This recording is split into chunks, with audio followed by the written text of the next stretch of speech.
Rotating electrical machinery is a part of much military equipment.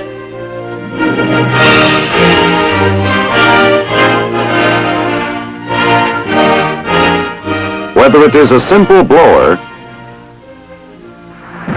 or a complicated electronic device in a missile, they all depend on the proper functioning of rotating electrical equipment. Two types of motors and generators are commonly in use: alternating current or AC and direct current or DC motors and generators. This film will show the principles governing the operation of DC motors and generators. Basic to the understanding of DC motors and generators is the simple generation of an electromotive force, an EMF. Mechanical energy, the moving of a wire or conductor across a magnetic field by hand in this instance, produces electrical energy.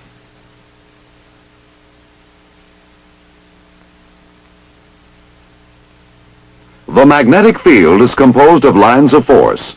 As the conductor cuts these lines, an electromotive force or EMF is generated in the conductor. Moving the conductor down through the field makes the needle of a voltmeter deflect one way, which means the EMF has one direction. Moving the conductor up through the field produces the opposite deflection of the needle. The EMF has now changed direction.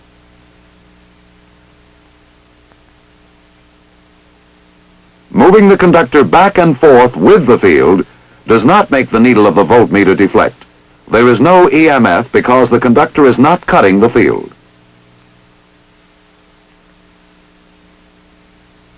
To illustrate the direction of current flow, the conventional symbols will be used.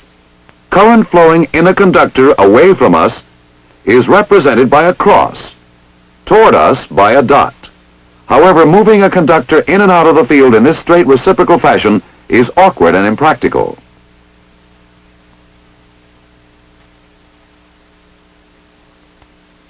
A simple generator of EMF can also be made by rotating a single turn coil within a stationary magnetic field of two magnets with opposite polarity. The loop now, in effect, becomes two conductors because both the top and bottom sections cut magnetic lines during rotation.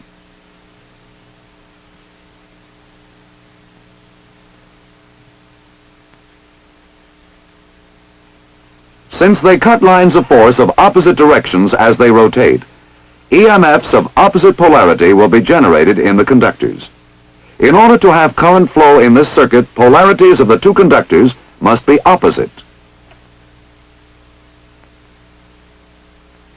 The amount of EMF generated at any instant is determined by three factors: the strength of the magnetic field, that is, the number of lines of force, the length of the conductor cutting the lines of force, and the velocity with which the conductor is turning. We can determine the amount of instantaneous EMF by a simple formula. The instantaneous EMF E equals B, the strength of the field, times L, the length of the conductor cutting lines of force, times V, the velocity of the conductor. An increase in the number of lines of force or the strength of the field increases the instantaneous EMF in the conductor.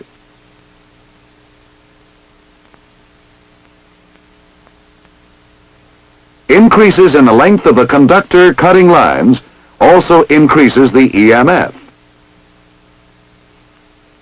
And finally, the greater the velocity of the conductor, the greater the EMF. This formula assumes conductor motion in a straight line, that is to say, cutting the same number of lines for each increment of its motion. But the conductor in an actual machine is not moving in a straight line, but rotating.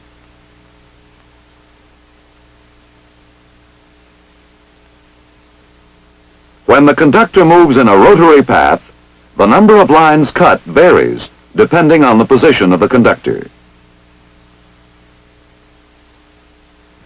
At the top of the field, for instance, no lines are being cut and no EMF is generated. As the conductor keeps turning, the number of lines cut increases, so that at a quarter turn or 90 degrees, the maximum number is being cut and maximum EMF is generated. Again, at 180 degrees, no lines are cut, no EMF. We reach a maximum again at 270 degrees, and finally, again at 360 degrees, no lines are cut. The conductor has rotated 360 mechanical degrees, which correspond in this instance to 360 electrical degrees. Therefore, when the conductor moves in a rotary path, another factor is added to the original formula for the determination of instantaneous EMF. The formula that now applies is instantaneous EMF equals field strength times the length of the conductor times velocity multiplied by sine theta.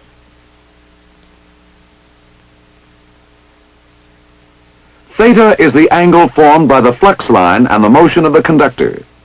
The number of lines cut and the amount of EMF generated is proportional to the sine of the angle formed by the magnetic lines with the conductor motion.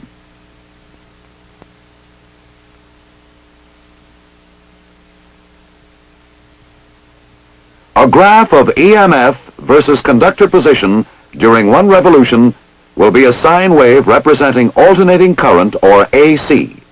All rotary generators produce AC internally.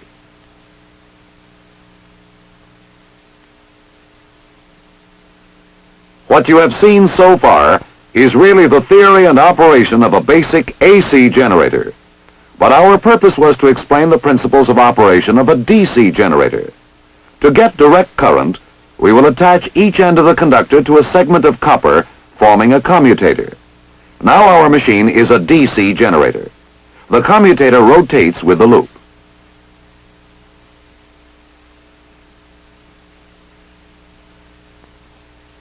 Stationary contacts, carbon brushes, ride on the commutator segments.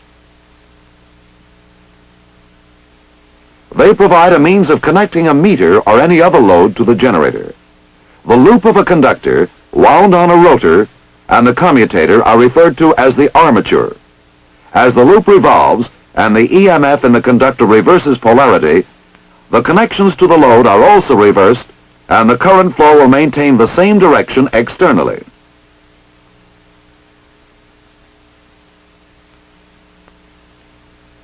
Represented graphically, the output amplitude still varies. The DC is in the form of pulses. It is a pulsating direct current, or PDC. The pulsation from 0 to maximum, twice for each revolution of the loop, is called ripple. This ripple can be reduced by adding more loops and more commutator segments to the existing armature. 2 loops at right angles connected to 4 commutator segments provide 2 outputs instead of 1.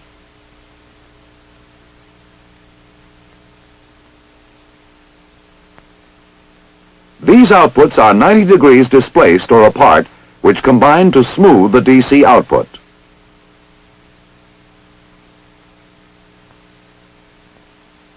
However, even with 2 loops and 4 commutator segments, the rectified curve is still somewhat irregular.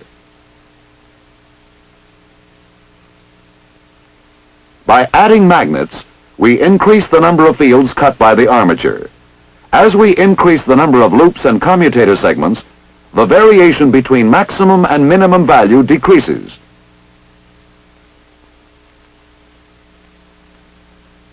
This, in effect, tends to flatten the DC output.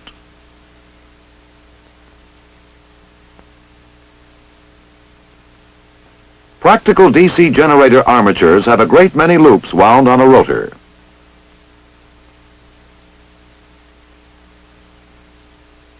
The field is composed of many electromagnets. Together, these factors tend to create an almost pure DC output. An important problem in the design of generators is the prevention of sparking between the commutator and the brush assembly. The prevention of sparking depends on the position of the brushes. This line through points of zero generated EMF is called the neutral plane. Placing the brushes in this neutral plane reduces the tendency for sparking between brushes and commutator, because during the time a brush is touching both commutator segments, there is no difference in potential between these segments.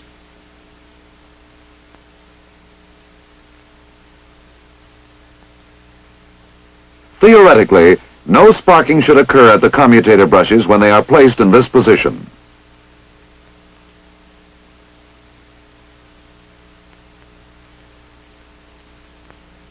But the current flowing in the armature loops or coils sets up a magnetic field of its own.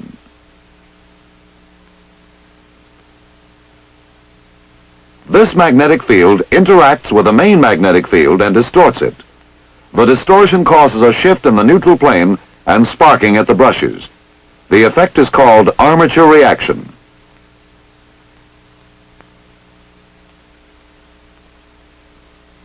Sparking may cause severe interference in nearby electronic equipment.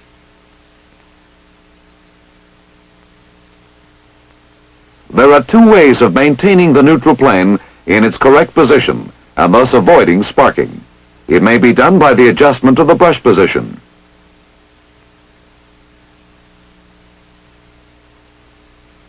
The brushes are adjusted to lie in the adjusted neutral plane.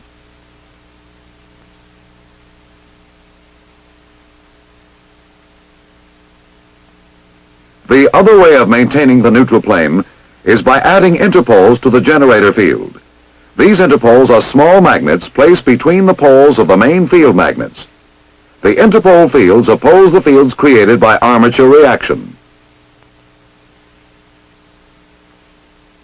The neutral plane is moved back toward the correct position.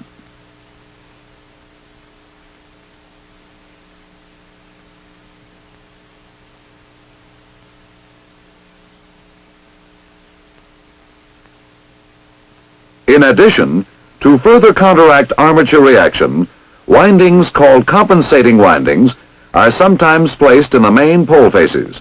The current in these windings is armature current flowing in opposite direction to the current in the armature conductors.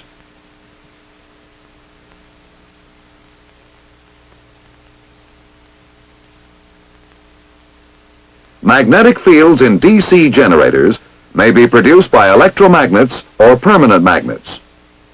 Permanent magnets are used in relatively small devices like a field telephone ringing generator.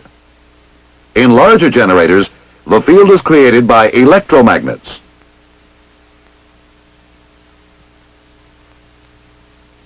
The field winding used in this DC generator can be represented by a symbol. The symbol is that of an iron core inductor. Current to excite the field windings can be supplied from an external source. In that case, the generator is classified as separately excited. A small part of the generator's own output can also do the exciting. In that case, it will be a self-excited generator. Self-excited generators must be initially magnetized.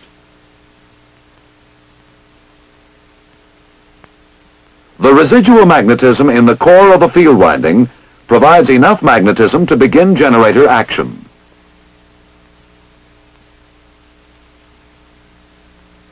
The field coil winding may be connected in several ways. This is a series wound generator, which means the field coil is in series with the armature. Because of this series arrangement, it has poor voltage regulation. The reason for this can be demonstrated in the following manner. Additional load will cause more current to flow in the field coil.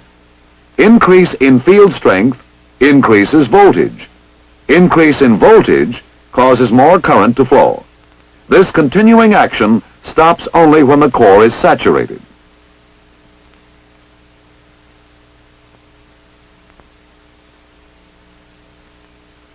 When the load is increased, the voltage will increase. When the load decreases, voltage will decrease. Voltage regulation in the series wound generator, therefore, is very poor. When instead of in series, the field winding is connected in parallel with the armature and the load, we have a shunt wound generator. Now the field current is independent of the load current. Therefore, an increase in armature current will not cause an increase in the voltage output. Voltage regulation here is greatly improved.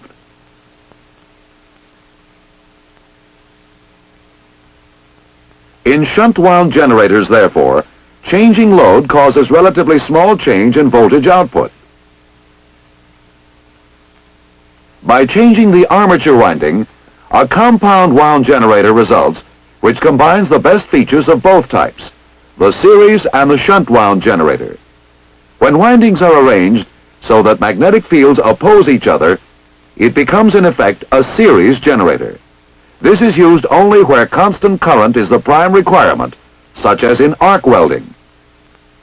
By changing the magnetic polarity of one of the field windings aid one another.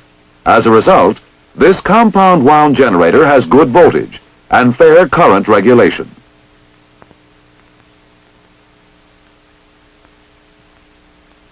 A graphic representation of generator output characteristics with terminal voltage plotted vertically and armature current horizontally would look something like this. As we have seen, in the output of the series wound generator, voltage regulation is very poor. In parallel or shunt wound generators, the voltage regulation is fairly good, but current regulation is poor. Compound wound generators offer a flat compounded output that is normally most desirable. It combines the good features of both the shunt and series wound generators and provides stable voltage output under changing loads.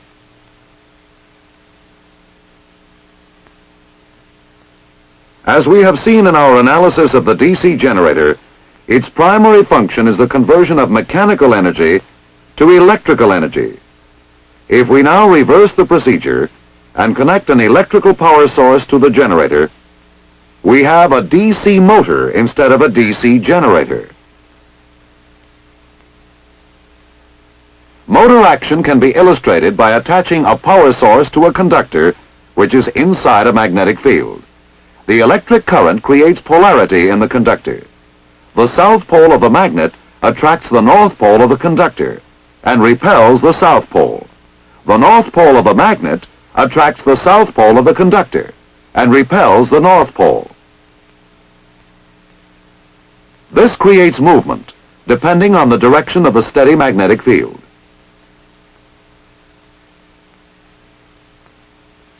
The movement also depends on the direction of the current flow through the wire.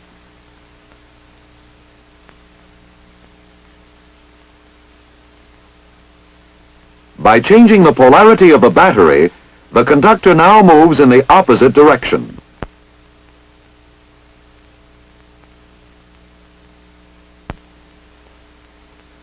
To see what really happens, let's go to a drawing again. Here, a conductor is suspended in a magnetic field. Current flow from a power source creates its own magnetic field in and around the conductor. This field around the conductor reacts with a main magnetic field to cause motion of the conductor either out of the field or into it. The arrow point indicates the direction of the current flow in the conductor.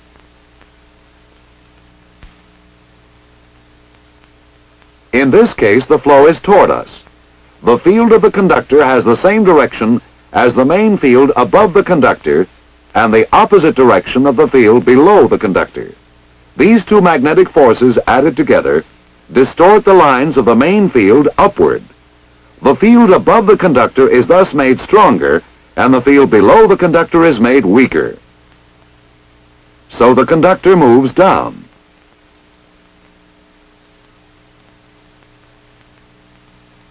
Conversely, when current flows in the opposite direction, that is to say, away from us, the field of the conductor opposes the main field above the conductor.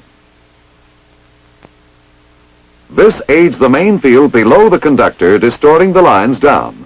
The field below the conductor is thus made stronger, while the field above the conductor is made relatively weaker. This forces the conductor to move up. With this basic principle of motor action understood, we can now examine the DC motor. The basic DC motor, like the DC generator, consists of a pair of magnetic poles, an armature made up of a single turn loop, a commutator, and a brush assembly. As we have seen, a conductor in a magnetic field will move when a voltage is applied to it. With a voltage applied, and the magnetic field and current flow as shown, the right conductor will be pushed down, while the left one is pushed up. Since the forces on each conductor are now in exact balance, there will be no more motion.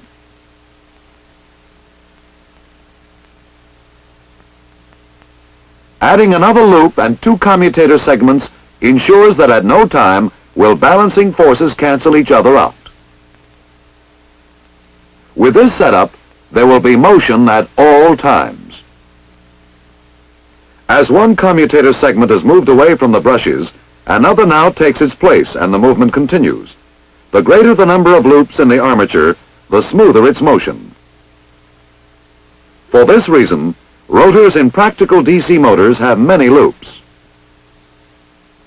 Since current in the rotor loops must reverse each half cycle, two commutator segments per loop are required. Here in the motor, as in the DC generator, there is a neutral plane. The interaction of the conductor fields on the main field causes this neutral plane to shift and sparking to occur when a load is added.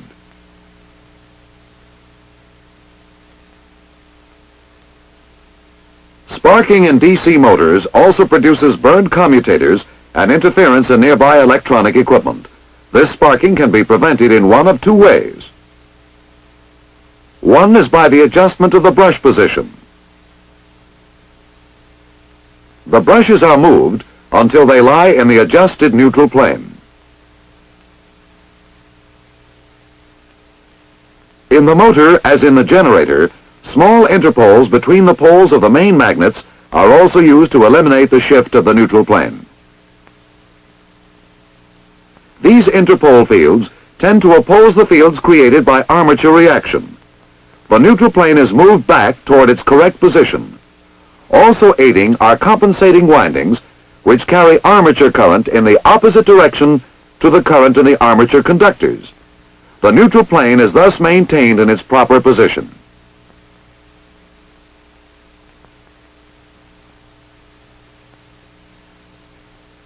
DC motors operate most efficiently when sparking is eliminated.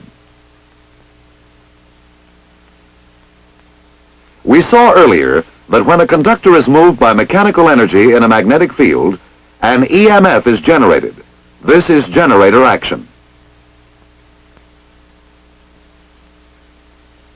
In the DC motor, when rotation is desired, it is necessary to apply an EMF to the conductor. However, when used as a motor, an opposing EMF is also generated in the conductor. This is called the counter-electromotive force, or CEMF. By Lenz's law, the generated CEMF must oppose the applied EMF. The amount of CEMF depends on the speed of rotation. This is of practical importance in large motors. When starting large motors, the problem exists of limiting current through the rotor windings until a CEMF can be built up. If the full current is applied before the CEMF develops, it may burn out the rotor windings. Starting boxes are used with DC motors in order to avoid this application of current before the CEMF is built up.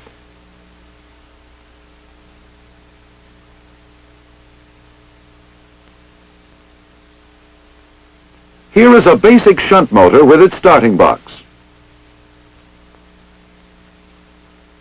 In the starting position, the circuit to the rotor windings is closed through a series of large resistance coils. As the lever of the switch is moved, rotor speed and CEMF build up gradually, and the resistance coils are subsequently cut out until running speed has been reached. The lever is held in the fully open position by an electromagnet. If for any reason the power should fail or the field coil open, the electromagnet becomes de-energized and the lever is returned to the starting position by spring action.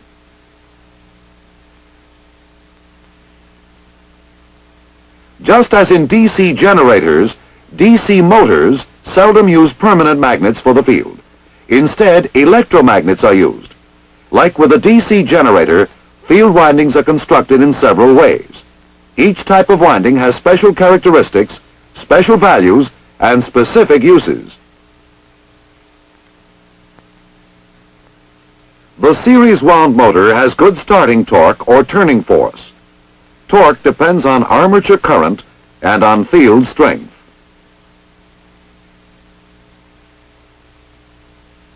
Since field strength is proportional to current, the high starting current before CEMF is developed affects torque as the square of the current.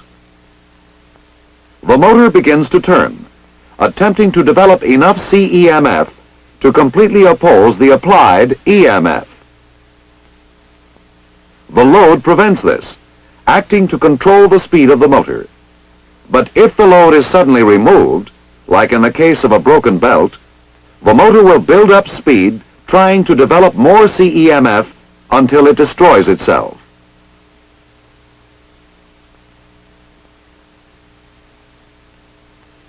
The shunt wound motor has less starting torque, but it is less dependent on load for speed control.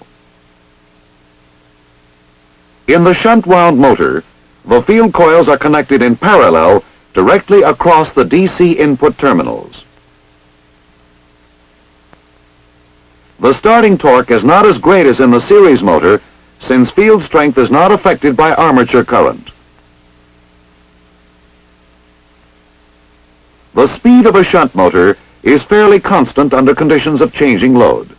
As more load is applied, the speed of the armature decreases. This decreases the CEMF and increases the current input.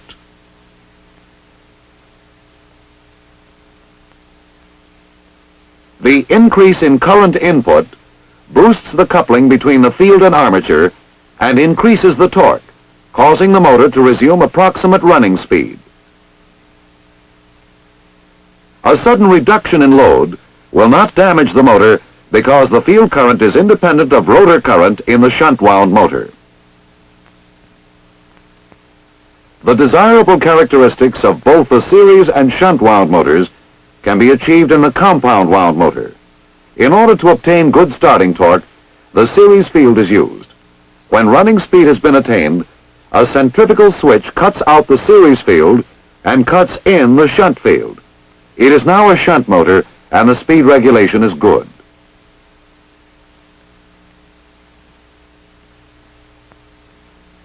Compounding provides good starting torque and good speed regulation. This allows for efficient operation and minimizes the possibility of damage to the motor. Now for a quick summary. The operation of all rotating electrical machinery is based on one simple principle, the generation of an EMF. The principle is used in the construction of a simple AC generator. The generator output E, or instantaneous EMF, equals B, strength of field, times L, length of the conductor, times V, velocity of the conductor. But because the movement of the conductor in the field is actually circular, we must also multiply with a sine of the angle formed by the lines of force and motion of the conductor in order to arrive at the EMF.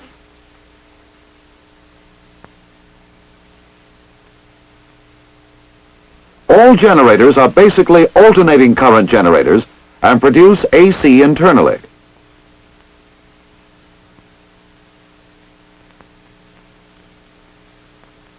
The basic AC generator becomes a DC generator when a commutator is attached to the conductor. Each commutator segment rotates with its respective conductor, producing a direct current.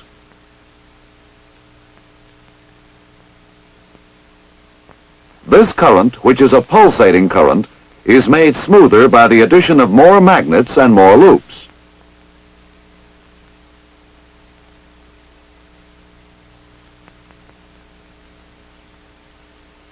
Sparking in a generator is sometimes caused by a shift in the neutral plane. This can be corrected by adjusting the brush position.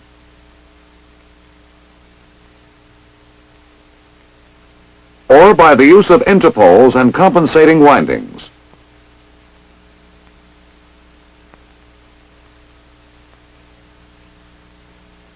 Current for field windings may be supplied from an outside source, in which case the generator will be separately excited. Or the current may be a part of the generator's own output, in which event it is called self-excited. Generator field windings are constructed in three ways. Series wound, where the field windings and the armature are in series.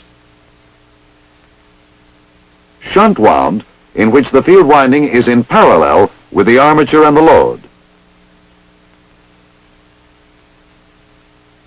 And compound wound, in which the best features of both the shunt and series wound generators are combined. Voltage regulation in the series wound generator is poor.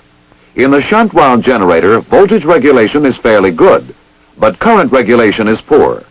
Compound wound generators provide stable voltage under changing loads. This output is normally most desirable.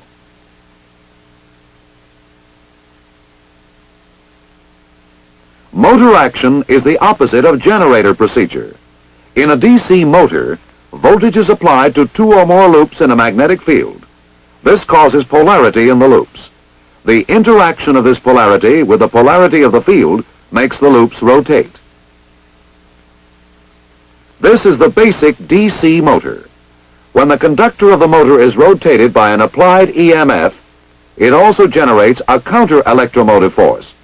According to Lenz's law, this generated CEMF must oppose the applied EMF. As in generators, field windings in DC motors are of three types. The series wound motor has good starting torque, but since its only governing factor is the load, the speed regulation is poor.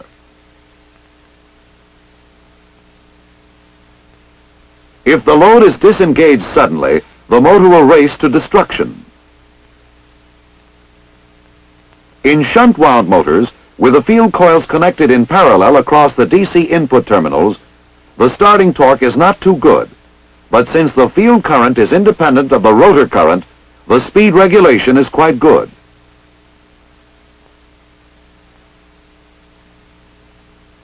The compound wound motor combines the best features of both types. It uses a series section for good starting torque. Then it switches to a shunt arrangement for good speed regulation.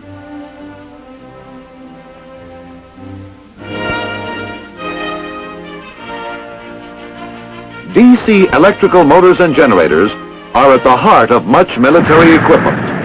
A proper understanding of them is therefore important.